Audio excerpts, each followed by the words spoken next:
Bonjour à tous, c'est Aurélia, bienvenue dans ce point lecture. Donc on est le jeudi 30 mai. Je vais baisser un tout petit peu peut-être. Voilà, tout trépied, voilà, je pense que c'est bon. Là j'ai le soleil qui arrive, alors il est censé pleuvoir comme vache qui pisse pour l'instant. On a eu 2 gouttes, mais heureusement parce qu'en fait là on a les tracteurs qui passent tout le temps. Je vous raconte ma life. Hein. En ce moment, le chemin il devient limite impraticable. Hein. Bref. Donc, je viens vous parler de la faucheuse, pardon, et de Une sirène à Paris. Donc, la faucheuse de Neil Shusterman chez PKJ. Alors, vous voyez là, ils ont mis la belle petite vignette best-seller, machin. Vous avez vu comment ça devient dégueulasse quand vous le tenez tout le temps? Bref, arrêtez de mettre ce genre de truc, sans déconner. Ou vous mettez des pastilles qui s'en vont, quoi. Ça dénature les livres. Moi, je suis désolée, s'il y a un éditeur qui passe par là, dites-vous que c'est moche, personne n'aime ça en plus. Hein. Vraiment.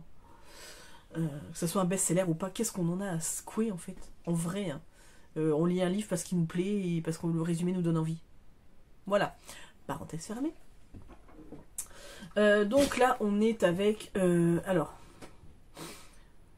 comment vous expliquer cet univers qui est assez complexe quand même. On est avec Maître Faraday, on va commencer comme ça, qui est un faucheur. Donc les faucheurs, ce sont des personnes qui sont là, dans ce qu'on appelle le Nouveau Monde, je crois, enfin je sais plus comment ça s'appelle trop exactement, mais avant il y avait l'âge mortel, et maintenant nous sommes dans le nouvel âge où il n'y a pas de mort, puisque maintenant les gens peuvent vivre immortels. Sauf que pour réguler la population, hein, à un moment donné, il y a des gens qui vont être glanés. Donc c'est-à-dire que les faucheurs, donc ils ont une mission, c'est-à-dire qu'ils vont glaner certaines personnes de la population, pardon. Et alors peu importe un peu la façon dont ils vont être glanés, ça peut être par poison, ça peut être un couteau dans le cœur, ça peut être une noyade, ça peut être par le feu. Alors par le feu ils aiment pas trop, mais voilà, enfin ça peut être de toutes les façons qu'il soit, un accident de voiture, hein, par exemple le faucheur qu'il balancerait sous une voiture, voilà, pour recréer un petit peu les conditions de la mortalité de l'âge mortel. Et en fait il faut savoir que les gens qui ont été glanés par les faucheurs ne reviendront jamais. Puisque la mort peut être combattue, c'est-à-dire que vous avez ce qui s'appelle la résurrection. Hein. Donc, il faut comprendre que l'âge dans lequel on est, enfin dans lequel se passe cet univers, il y a une intelligence artificielle. Désolé, fallait que j'éternue et j'ai fait peur à la chienne. Bref. Donc il y a une intelligence artificielle qui a pris le contrôle de tout, qui est omnisciente, et comment dire, qui s'appelle le Thunderhead, et en fait donc qui permet la résurrection, qui permet à tout le monde d'avoir un travail, en gros un petit peu une égalité des chances, même s'il y a des gens qui choisissent d'être plus ou moins pauvres. Et donc, grâce aux connaissances, tout ça, vous allez avoir la résurrection qui est possible. Donc, la première résurrection, entre guillemets, est offerte par la maison. Hein, voilà, comment dire. Et toutes les résurrections qui suivent vont être payées par votre famille. Donc, il y a des gens qui en profitent pour essayer de se suicider parce que ça fait un petit peu un shoot d'adrénaline. Hein. Voilà, pour essayer de se rendre intéressant. Bref, je vous raconte pas un petit peu, enfin, qui est-ce qui fait ça, mais plusieurs jeunes, hein, ça leur passe dans la tête. Pardon. Et du coup, on est dans cet univers où il existe des faucheurs. Donc les faucheurs sont des gens très très respectés. Hein. Ils peuvent accorder l'immunité, donc ils ont une bague. Si vous embrassez cette bague, vous avez l'immunité pendant 1 an. Je pose le livre, pardon. Et comment dire, vous avez l'immunité pendant 1 an et donc personne ne peut venir vous glaner. Donc personne ne peut savoir à l'avance s'il va être glané ou pas. un faucheur ne peut pas être glané par un autre faucheur. Il peut s'auto-glaner, par contre. Voilà. Donc, c'est-à-dire se suicider lui-même hein, quand il peut plus. Et donc, on va donc être avec Maître Faraday qui va rencontrer deux jeunes adolescents de 17 ans, je crois. Rohan d'un côté et Citra de l'autre, et il va décider de les prendre sous son aile pour en faire des apprentis. Alors il faut savoir que les faucheurs d'habitude n'ont qu'un apprenti, mais il n'y a rien dans les lois qui interdisent d'en avoir deux. Sauf que sur ces deux, il n'y en a qu'un qui pourra être désigné faucheur, et l'autre devra retourner à sa vie normale. Donc, il faut savoir que Maître Faraday décide de prendre Rohan et Citra, puisqu'il les a rencontrés tous les deux dans des circonstances différentes, mais qu'il trouve qu'ils feront de bons apprentis. Alors, eux, au début, ils sont pas tout à fait d'accord avec lui, hein. Ils n'ont pas du tout envie d'être faucheurs, mais il va accorder l'immunité aux familles. Alors, pour Citra, c'est important, pour Rohan, beaucoup moins, puisque il se prénomme lui-même hein, un enfant salade, c'est-à-dire qu'il est au milieu, il a eu des frères et sœurs avant, des frères et sœurs après, et en fait tout le monde s'en fout un peu de sa gueule. Hein.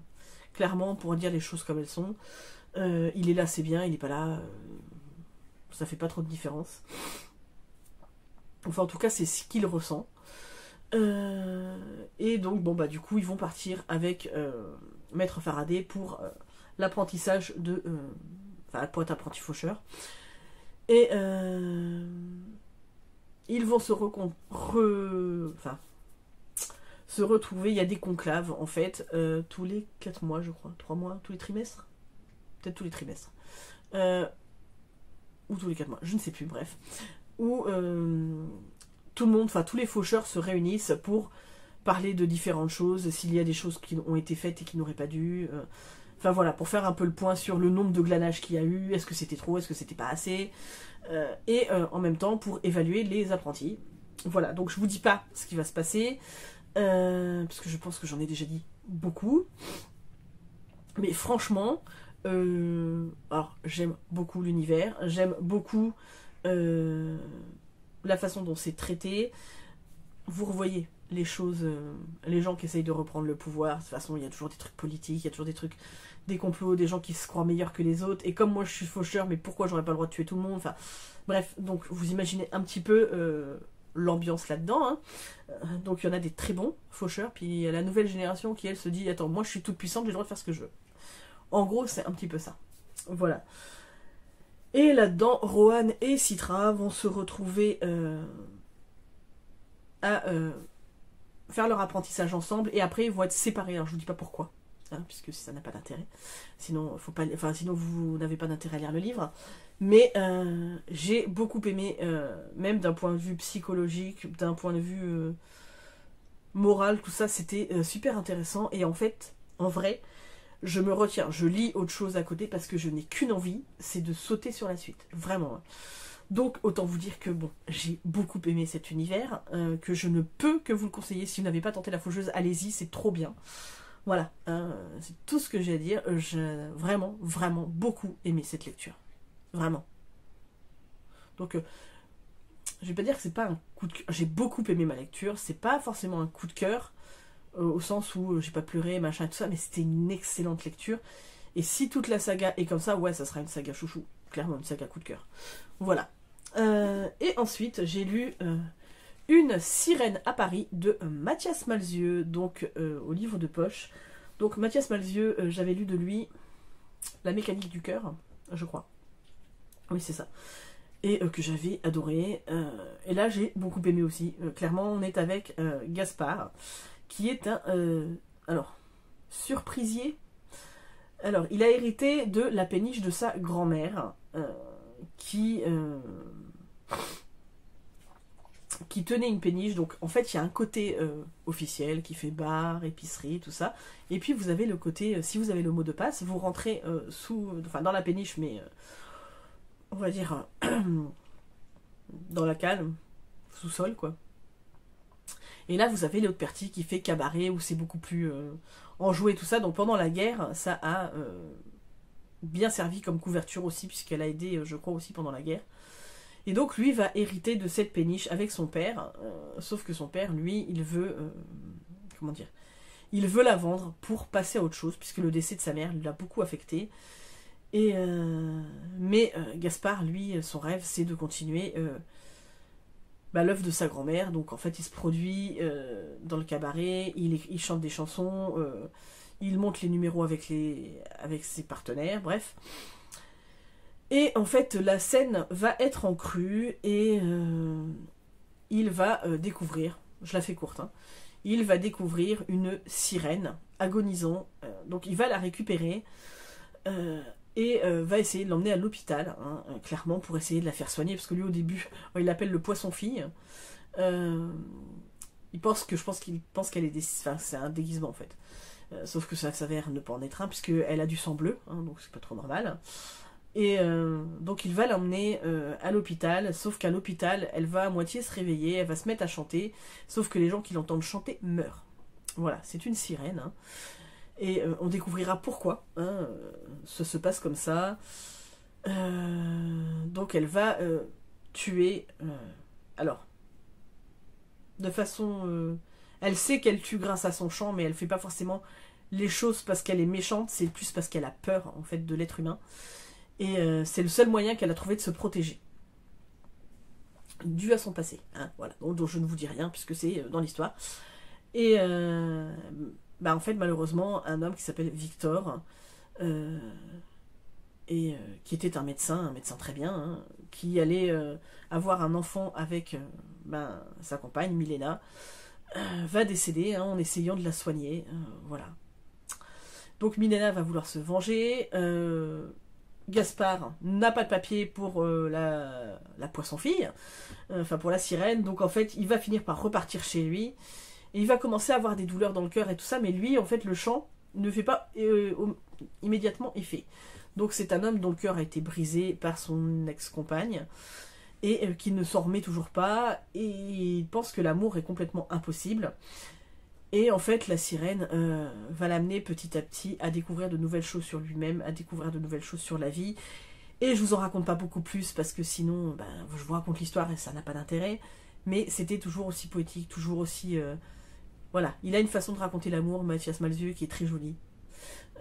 Même si c'est improbable, clairement, hein, voilà. Mais c'est mignon, c'est joli, et j'ai beaucoup aimé cette histoire. Donc, franchement, si vous n'avez jamais tenté Mathias Malzieu, allez-y, parce que il a ce truc, voilà.